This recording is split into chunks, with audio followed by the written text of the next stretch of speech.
श्री कृष्ण हरे मुरारी, हे नाथ नारायण वासुदेव।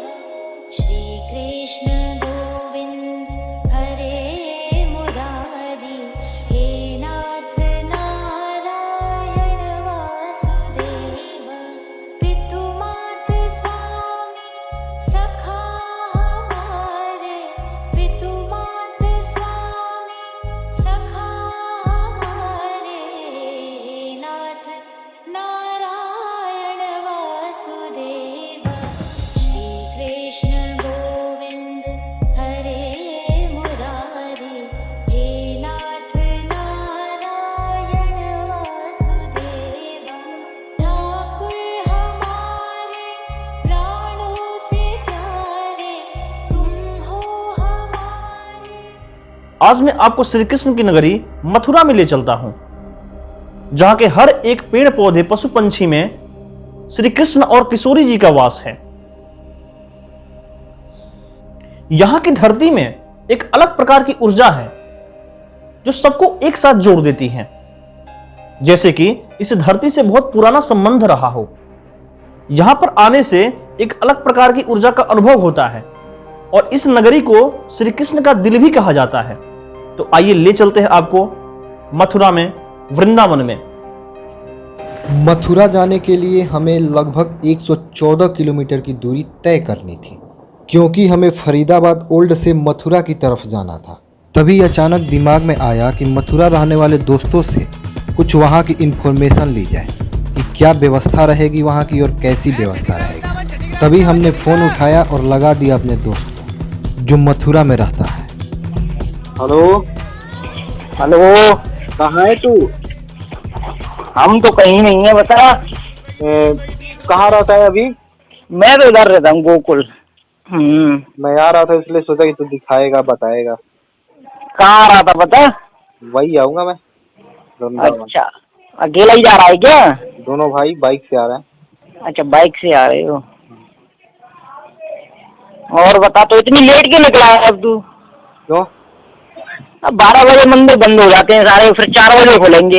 हाँ तो 4 बजे करेंगे ना। अच्छा, जब कहाँ, जब तो कर लोगे। अब यहाँ से तू आएगा, सबसे पहले छठीक्रम मोड़ से वृंदावन में एंट्री करेगा, सबसे पहले वैष्णो देवी मंदिर से स्टार्ट हो जाएंगे मंदिर। तो अच्छा उसके बाद तेरा ये जो देवकी नंदन, हाँ अच्छा, देवकी नंदन। देवकी नंदन ठाकुर, उसका जो मंदिर है वो क्या कहते हैं उसको, शांति वाला, शांति सेवा सदन, वो पड़ जाएगा फिर उसी के बगल में ही। अच्छा। जो कमल के आकार का जो मंदिर बना हुआ है।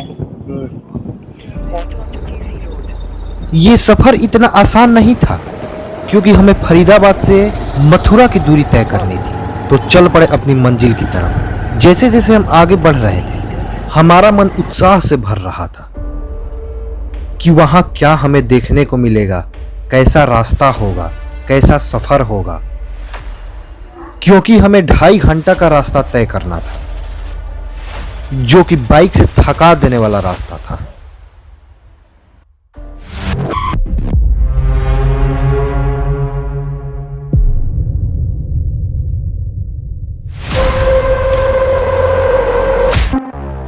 हम रेलवे स्टेशन पार करके फरीदाबाद टू मथुरा हाईवे पर पहुंचे। अब यहां से हमें 2.5 घंटे की दूरी तय करनी थी। तो रास्ता तो बहुत लंबा था, हमने भी कमर कस लिया था।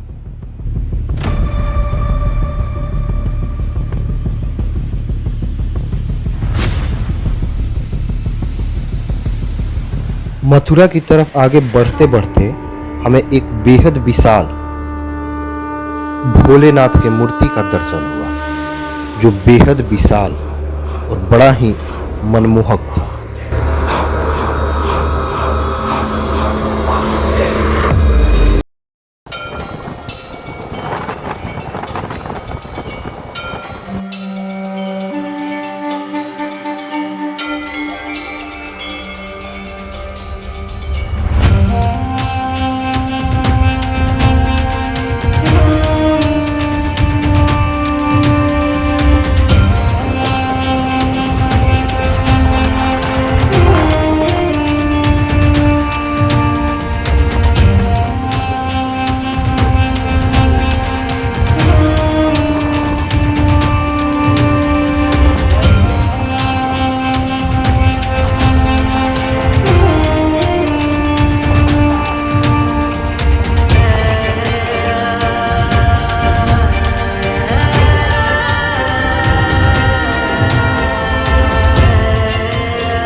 और 2.5 घंटे का दूरी कब बीत गया हमें पता ही नहीं चला।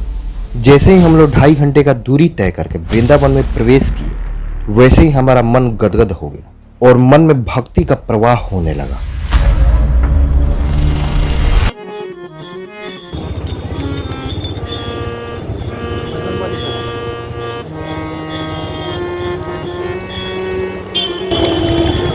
तो दोस्तों पहले प्रेम मंदिर पड़ता है, फिर बांके बिहारी मंदिर, लेकिन पहले मैं आपको बांके बिहारी दिखाऊंगा और फिर वापस आके फिर प्रेम मंदिर ले चलूंगा। देख सकते हैं ये बोर्ड लगा है श्री बांके बिहारी मंदिर का।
आ गया यही है।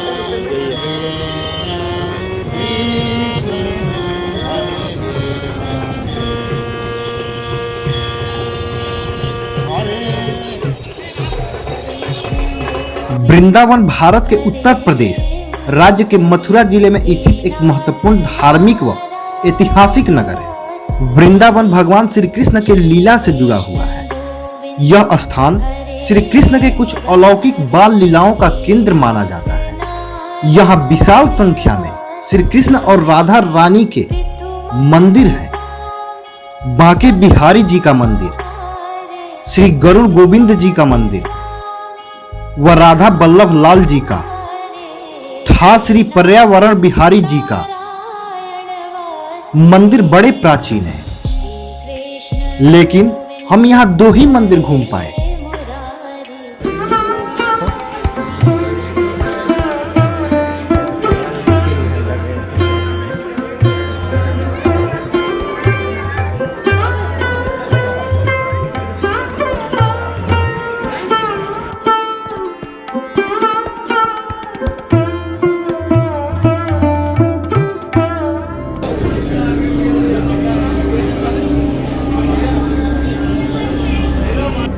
बांके बिहारी मंदिर के अंदर जाने के लिए हमें बहुत ज्यादा भीड़ का सामना करना पड़ा।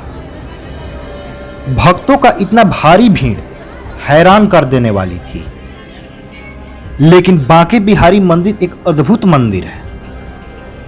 इसमें भक्तों का आने और जाने का सिलसिला कभी बंद नहीं होता। ये एक अलौकिक मंदिर है और प्रसिद्ध भी।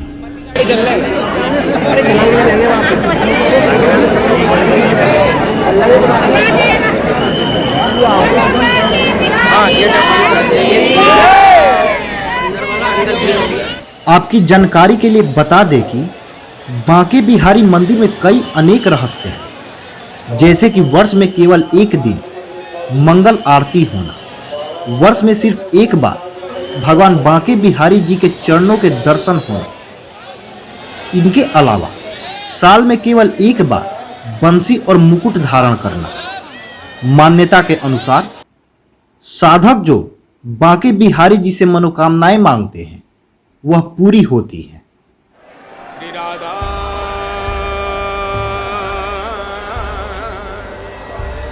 श्री राधा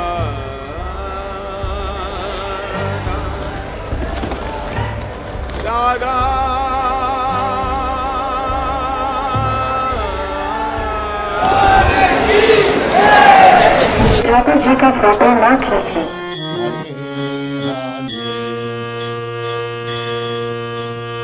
हरे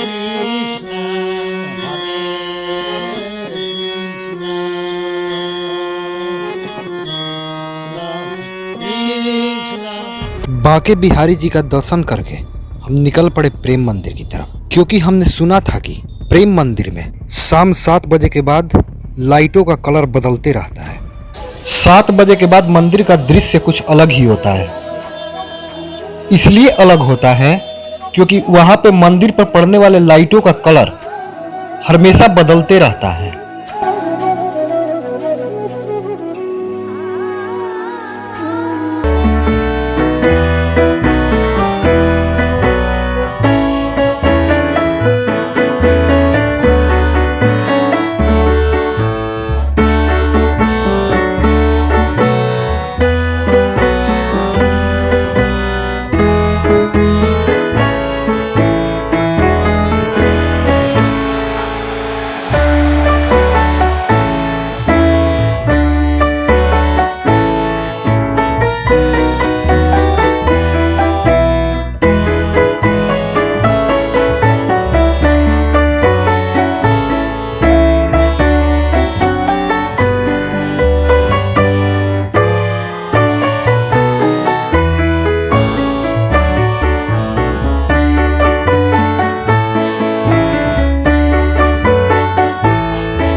नहीं थी, लेकिन फोन को ले जाया जा सकता था। इसलिए हमने अपने फोन से ही इस सारे दृश्य को कैद किया।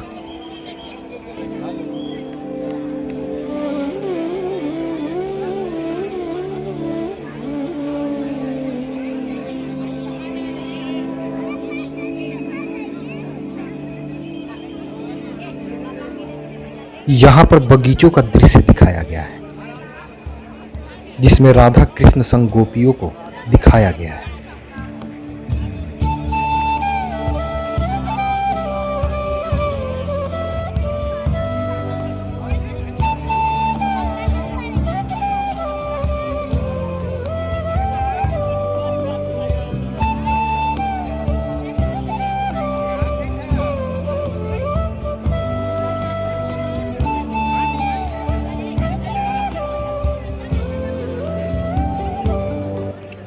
तभी इस दृश्य को अपने कैमरे में हमने कैप्चर किया और आगे की तरफ बढ़ने लगे।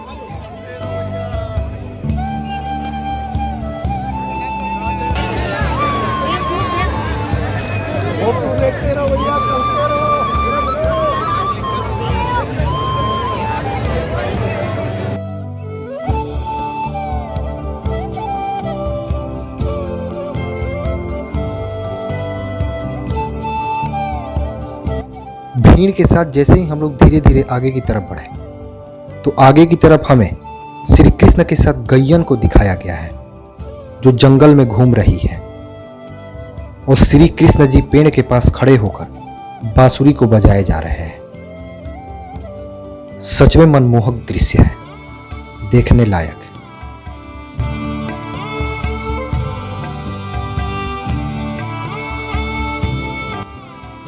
ग्वाल ग्वाल, गैयन, गोपिया सारे एक साथ दिखाई दे रहे हैं।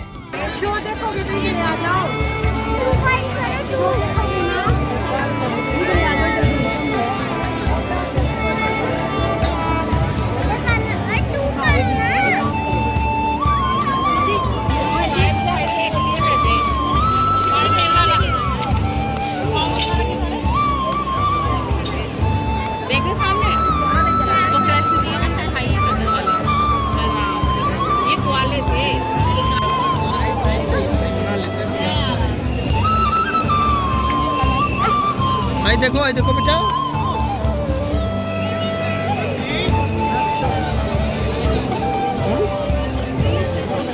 कुछ आगे बढ़ते ही हमें नृत्य का दृश्य देखने को मिला, जिसमें कृष्ण, राधा और सारी गोपियां एक साथ नृत्य कर रहे हैं।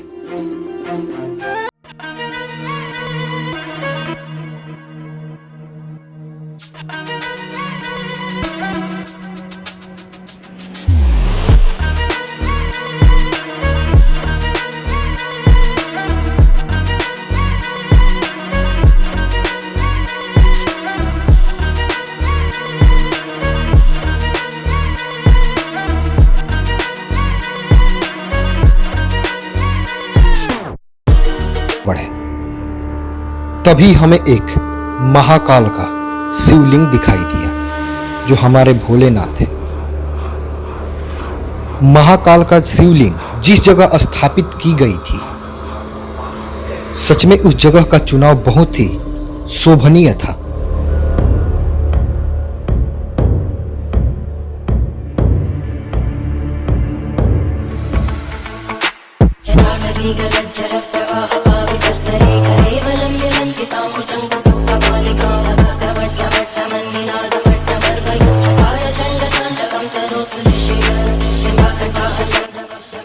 तभी उस दृश्य को हम लोग अपने कैमरे में कैद किए और उससे आगे की तरफ बढ़े।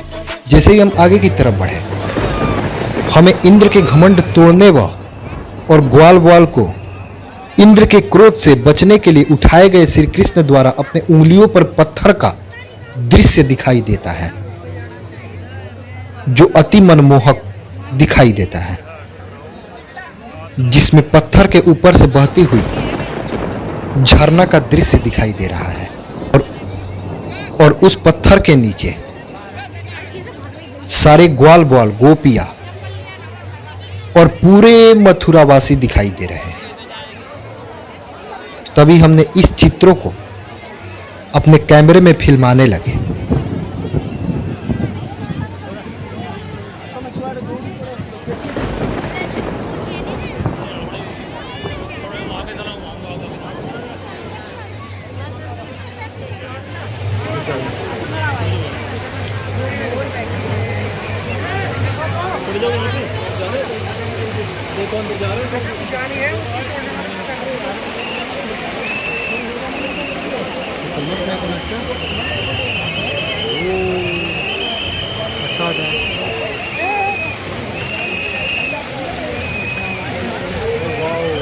बैठ के देख रहे हैं और बैठ के देख रहे हैं, जो चकित देख रहे हैं ना, उनको ऐसे करके।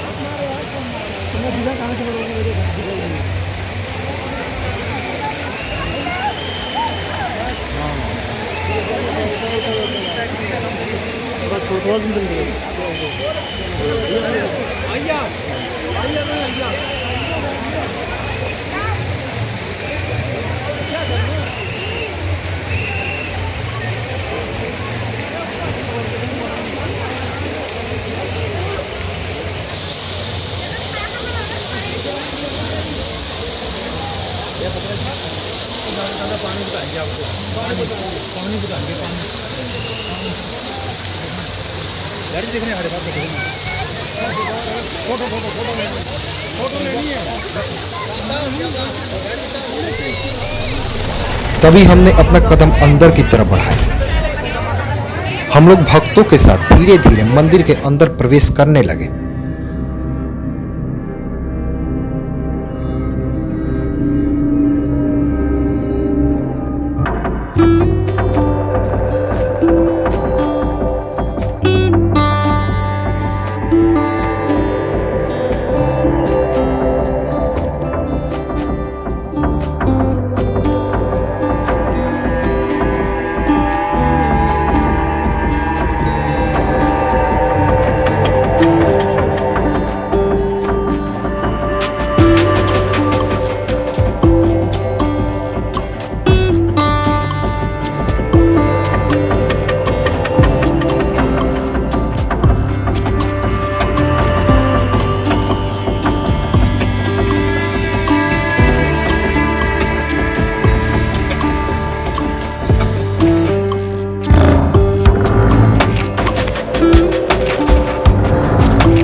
कृष्ण और राधा की एक ऐसा स्थान दिखाई दिया जिसमें ऊपर लिखा हुआ था श्री युगल विग्रह, जिसमें श्री कृष्ण और राधा की बेहद ही खूबसूरत मूर्ति दिखाई दे रही थी जो मन को मोह रहा था।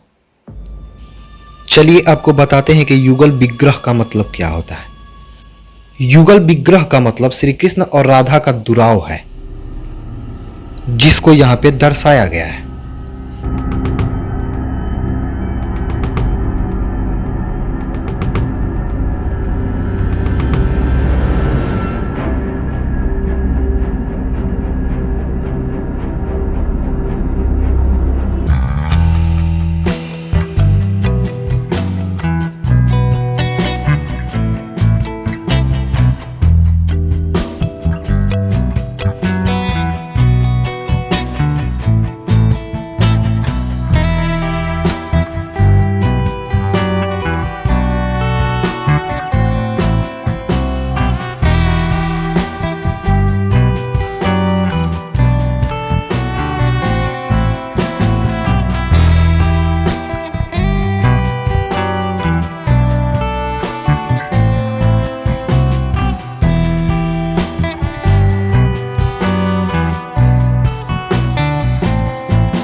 का जमावड़ा था और वहां भी चित्रों में कुछ दर्शाया गया था, जिसको हमने अपने कैमरे में कैप्चर किया और आगे की तरफ बढ़े।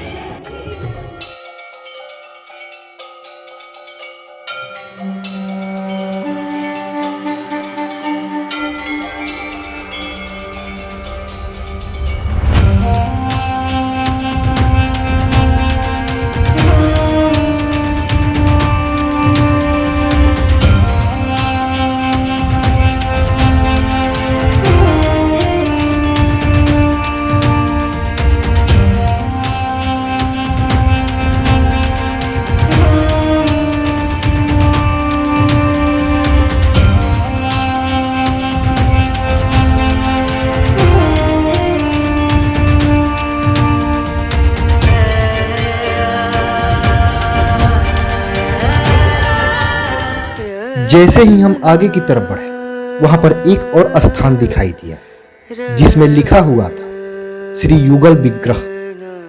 युगल विग्रह का अर्थ होता है कि श्री कृष्ण और राधा के युगों की तपस्या,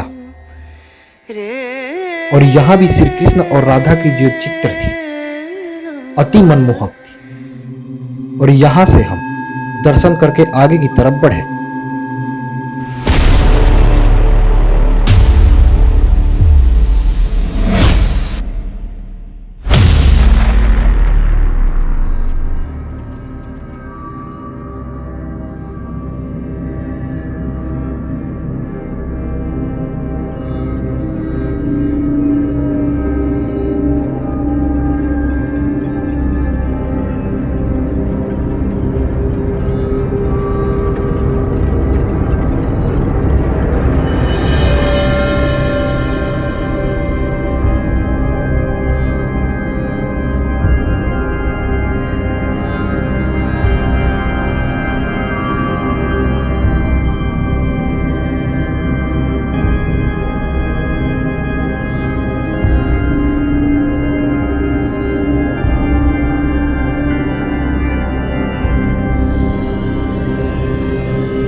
हम फिर अपने धीरे धीरे कदमों से बाहर की तरफ निकल गए। जैसे ही हम बाहर की तरफ गए, हमें एक जगह वाटरफॉल होते हुए दिखाई दे रहा। इस वाटरफॉल में हैरान की बात यह थी कि वाटरफॉल का भी कलर बदलते जा रहा था, और वाटरफॉल के ऊपर हमें कुछ पिक्चरें दिखाई दे रही थी, जो बड़े हैरान करने वाली बात थी। हमने पर्दे के ऊपर पिक्चरों को तो देखा था, लेकिन वाटरफॉल के ऊपर पिक्चरों को कभी नहीं देखा था। यहाँ वो भी दिखाई देने लगी।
कुछ देर यहाँ आराम करने के बाद हम लोग एग्जिट की तरफ निकले, जहां से हमें अब अपने घर जाना था। जैसे ही हम धीरे धीरे बाहर की तरफ निकले, हमें एक और दृश्य दिखाई दिया, जिसमें श्री कृष्ण और राधा एक साथ झूले ले रहे थे और गोपियां बाहर बैठी हुई थी। तभी हम अपने कैमरे में इस दृश्य को कैप्चर किया और घर की तरफ रवाना हो